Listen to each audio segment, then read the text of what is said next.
La première fois que j'ai entendu parler de La Fève, c'était il y a 4 ans. Un soir, j'étais seul dehors, j'écoutais du son, et il y a un mec qui passe et qui finit par me parler un peu jusqu'à se poser avec moi. On a beaucoup parlé de musique, et s'il y a bien un artiste dont il arrêtait pas de me parler, c'était de La Fève. Il m'a surtout parlé du son affamé que j'avais déjà vu passer.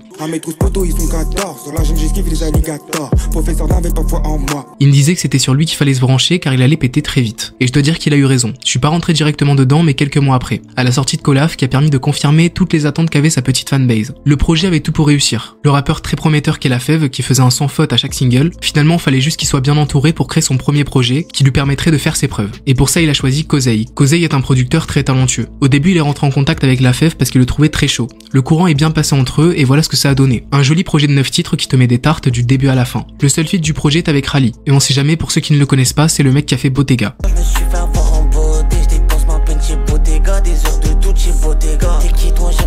Mais du coup pour le son entre eux, franchement ça fonctionne très bien. Je trouve que leurs deux flows se combinent à merveille.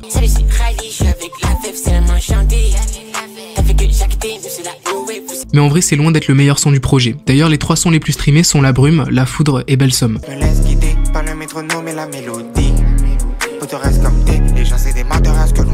Et pour ce qui en est de mon top 3, je dirais Snitch, Alchimie et en premier La Foudre. Rien n'a changé depuis longtemps, mais bientôt ma vie prend un grand tournant. Tu fais confiance aux gens, mais ils veulent te voler ta place quand t'as... Le projet Colaf a vraiment permis à La Fève de prouver que si on s'intéressait à lui, on n'allait pas être déçu. Mais bon là il est encore au début de sa carrière, donc il devait encore prouver un tas de choses. Et à cette période les gens en voulaient plus, et n'avaient pas peur que ça devienne redondant. Donc c'est ce que La Fève a fait en envoyant la Heurtape un an plus tard. Et c'est vraiment à partir de là qu'il a commencé à sérieusement décoller avec vous savez quoi. Nouveau jury, ancien mauvais payeur, pas de frayeur, mais ils savent que je suis le meilleur. C'est chaud d'être au début de sa carrière et de tout casser comme ça. Et en plus, Mauvais Payeur a été envoyé et clippé avant la sortie du projet. Donc croyez-moi que le son a fait une belle promo et tout le monde attendait le 17 décembre avec impatience. Et est-ce que je me dois de vous dire ce que tout le monde sait, comme le fait que la prod de Mauvais Payeur a été samplée à partir d'une des musiques d'Hollow Knight ?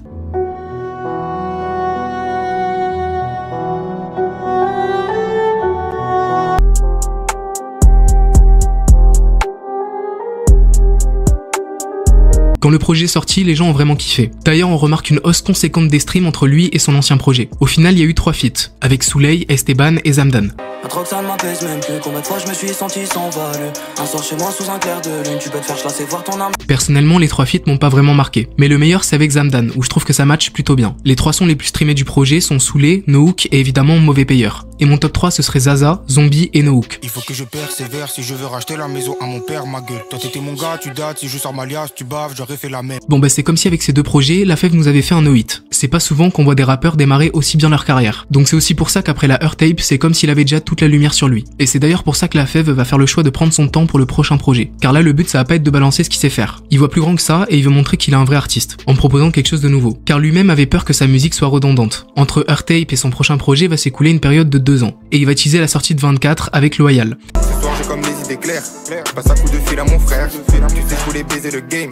Et vraiment ce son je l'ai trouvé excellent quand il est sorti. Le clip il était vraiment très stylé, dans le palais et tout c'était vraiment sympa. Et j'ai bien aimé la vibe un peu mélancolique du son, car ça m'a fait plus m'attarder sur les paroles. Évidemment qu'on est loin de la bombe nucléaire qu'était Mauvais Payeur, mais faut savoir prendre conscience des chiffres, et pour un artiste comme La Fève, 2 millions de vues sur un clip et 10 millions de streams sur Spotify, ça tue. Surtout que selon moi, c'est pas le son qui était le plus apte à péter pour promouvoir l'album, mais je pense aussi que La Fève sait ce qu'il fait. Et s'il a envoyé ce son en premier, c'est pour une bonne raison. Je me rappelle aussi que le son n'a pas vraiment plu à certains, mais finalement comme toujours quand les artistes proposent quelque chose de différent. Après les retours restaient majoritairement positifs. Un mois après le clip de Loyal, le 22 décembre 2023, il sort enfin son projet. Déjà quand on écoute un petit peu le projet, qu'est-ce qui a changé? La Fève dans ce projet a une influence encore plus ricaine qu'avant, plus précisément de la trappe de là-bas. Et carrément il nous entraîne de force dans son délire. Je vous mens pas que lors de ma première écoute j'étais assez dubitatif, mais plus je réécoutais, plus je kiffais. Et franchement le projet je l'ai écouté plusieurs mois après sa sortie et j'étais vraiment dedans. Au niveau des feats on en retrouve pas mal, avec Young LA, ce mec dont j'ai pas envie d'écorcher le blaze, The Quin et aussi Tiakola.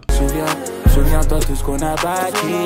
Fais le foot rendu spécial, t'es plus de la partie. Les 3 sons qui ont le plus fonctionné c'est 7W, Zay Intro et Loyal. Et pour mon top 3 je dirais Navré, Ouvre la porte et R.I.P. Dolph. C'est quand La Fève, de 143 comme le coltan. J'écoute pas, c'est goofy, c'est révoltant. Je déboule, faya, tel un vol. Le projet de La Fève est extrêmement riche, et on n'est vraiment pas sur quelque chose de répétitif. Il nous a aussi prouvé qu'il était capable d'innover avec 24. Et là pour le prochain vrai projet qui sortira, je suis curieux de voir la tournure que ça va prendre. Faut aussi qu'on parle rapidement de l'outro du projet qui est vraiment intéressante. La prod est vraiment cool et ça rappe très bien dessus. Écoute un peu de rap français, y'a trop de wannabe.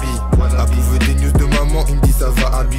Le son dure 4 minutes 41 et il rappe jusqu'à 2 minutes 15. Après ça, il nous parle de plusieurs choses jusqu'à la fin du morceau. Si on se penche sur le texte, on apprend que pour lui, perdre n'a jamais été une option. Il a sûrement tout misé dans sa musique sans faire quelque chose en parallèle. Et c'est d'ailleurs pour ça que sa détermination était aussi forte. On le voit que depuis le début, La Fève est très investi dans la musique. Il vit pour ça et il a fait avant tout les choses pour lui. La Fève parle aussi que dans l'industrie, il y a plein d'opportunistes et qui se méfient de ce milieu. Avec le temps, il a su qui étaient réellement ces gars et à qui il pouvait faire confiance. Il parle aussi du fait que c'est un gars discret. Bon, ça on l'avait capté, c'est peut-être pour ça qu'il n'y a pas d'interview et qu'il veut pas trop montrer de lui. Ça doit être un gars assez réservé qui fait son truc dans son coin avec son équipe. Il parle aussi d'Atlanta et de Paris, car pour son projet, il s'est entouré de producteurs américains comme Zaytoven, mais aussi de producteurs français comme Freaky et Tariq Azouz. La Fève est aussi nostalgique en repensant au tout début. Puis sur la fin, c'est intéressant car il nous parle de la New Wave, et qu'à la base, il voulait juste ramener ça avec Rally. Parce qu'en vrai, ce terme de New Wave a été repris et retourné dans tous les sens. De là, il y a plein d'artistes qui n'étaient pas forcément dans le même délire que La Fève qui ont commencé à être mêlés là-dedans, comme Luther ou d'autres par exemple. En fait, les médias ou les gens, quand ils parlaient de la New Wave, ils parlaient de tous les artistes émergents vers 2020-2021. Mais du coup, ils essayaient de faire le lien entre La Fève, Rally et d'autres gars qui n'avaient rien à voir. Puis le terme New Wave ne veut pas dire grand chose. Il y a des artistes qui pop tous les jours, c'est aussi ça le truc. Maintenant, si je dois vous donner mon avis vu que le projet est sorti depuis un bon moment, en vrai il est super et pendant les premiers mois j'ai vraiment kiffé. Je le mettais tout le temps. Mais bizarrement, j'ai plus envie de m'y replonger. Donc je crois que j'ai préféré Colaf et Laher Tape. Quelques mois après 24, précisément en septembre 2024, La Fève nous sort Big Laf. Décidément, ce mec a trop à donner. Je peux vous dire que quand il a fait l'annonce, il y en a beaucoup qui étaient hype. Si on se penche sur le projet, au total il fait 13 titres, donc plus léger que 24. Et là on retrouve 0 feat. Les sons les plus streamés sont Big Laf, Sans Plug et Balenciaga. Tu connais ton gars,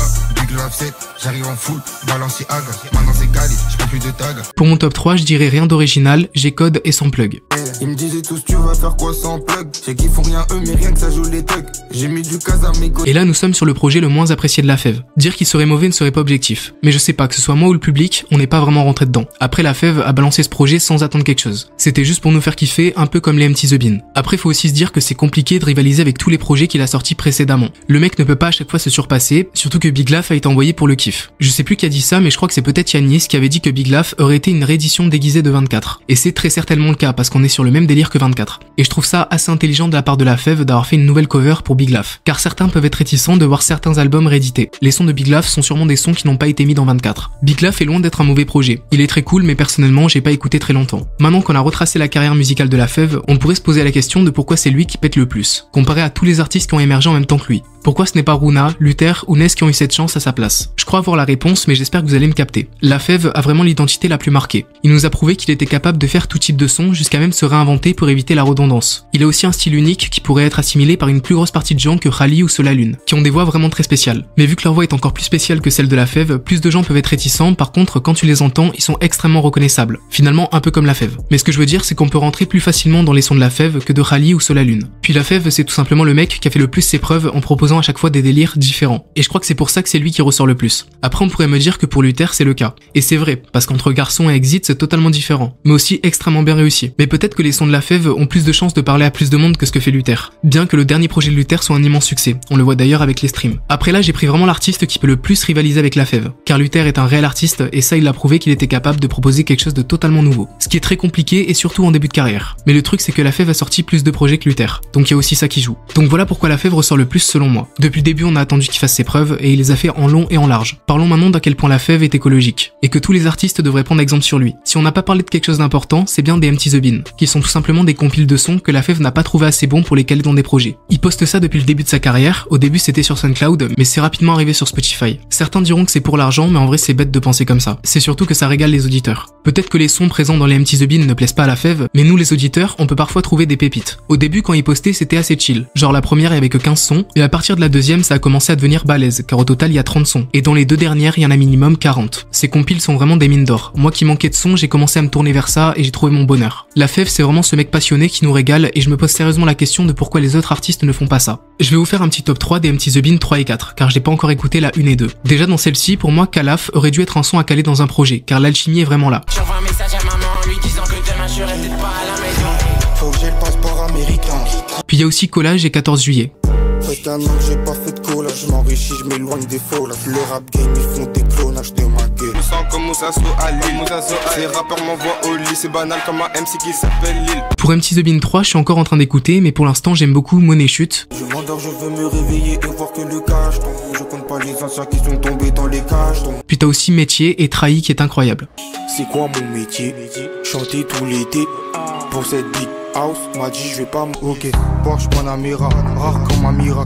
Ceux qui donnent la force pour le je trouve c'est admirable. Maintenant qu'on a bien fait le tour, je pense qu'il est l'heure de voir vos avis concernant La Fève. On sent énormément les influences de la scène d'Atlanta. Les flows sont ultra respectés, le concept des MT The Bean est cool, en bref, un bon rappeur qui a réussi à se démarquer. C'est totalement ça, sur 24 on ressent cette influence de la trappe américaine, et c'est sûrement avec ça qu'il a dû grandir. Et franchement il a réussi à faire un projet ultra riche, et ça c'est respectable. La Fève est le rappeur qui s'est le plus démarqué depuis le début, parmi les autres rappeurs auxquels il était comparé. La Fève est un rappeur français qui est vraiment exceptionnel, qui mérite d'être connu par un public bien plus large. Sa musique et ses prods dégagent une authenticité et une créativité qui font de lui une figure à part dans le rap. Il avait fait parler de lui avec son morceau Mauvais Payeur, qui a explosé il y a quelques temps maintenant. La Fève est sans aucun doute un rappeur à suivre de très près, et qui mérite réellement un public bien plus large. Je pense que plus les années vont passer, et plus les gens vont s'intéresser à lui. Je pense vraiment que c'est l'artiste émergent où le grand public pourrait très facilement tomber dans sa musique. Et les nouveaux éditeurs vont sûrement se régaler en voyant toute la discographie de La Fève qui est encore inconnue pour eux. Et moi-même je trouve des pépites qui m'étaient encore inconnues dans les MT The Bean. Rappeur talentueux au beatmaker créatif, et à la discographie incroyable. À part Big Lav qui a laissé les fans dubitatifs. Pionnier du style New Wave qui a permis je pense à des rappeurs comme Luther d'émerger. Il assume ses sons inutilisés et jamais sortis avec sa série de plusieurs albums MT The Bean. Je recommande d'écouter, mais pour ceux qui connaissent pas, écoutez Mauvais Payeur et No Hook pour s'imprégner de son flow. Puis allez écouter des sons comme Sans Plug ou Loyal pour un style différent. Ouais, c'est vrai que La Fève c'est ultra bien entouré, et le fait de garder son entourage lui donne une patte unique même dans les prods.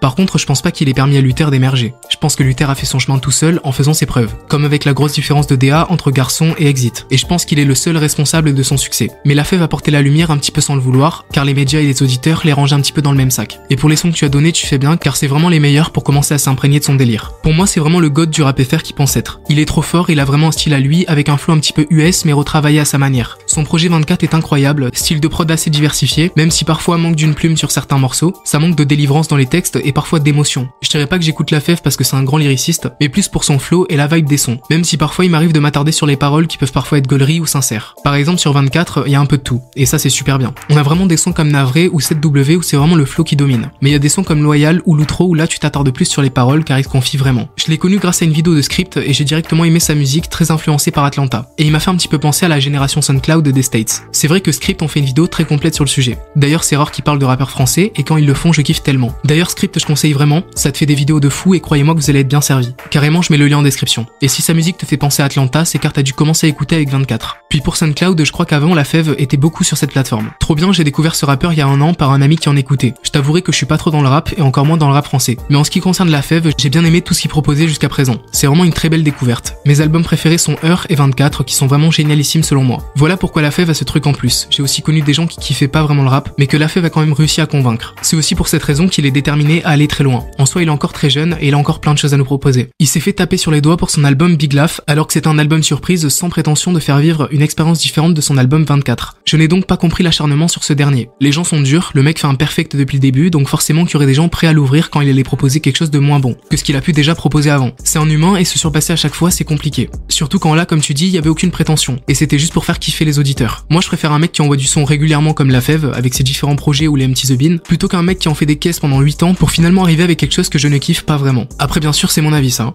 La Fève c'est vraiment ce jeune avec de l'or dans les mains depuis le début. Et je crois qu'on est juste au début d'une carrière légendaire. Vu comment le mec est passionné, je pense sincèrement qu'il ne va pas s'arrêter d'envoyer du son avant un bon moment. Entre les vrais projets et les MT The Bean, on est plus que bien servi et je crois qu'on est sur le meilleur artiste parmi tous ceux qui ont émergé ces dernières années.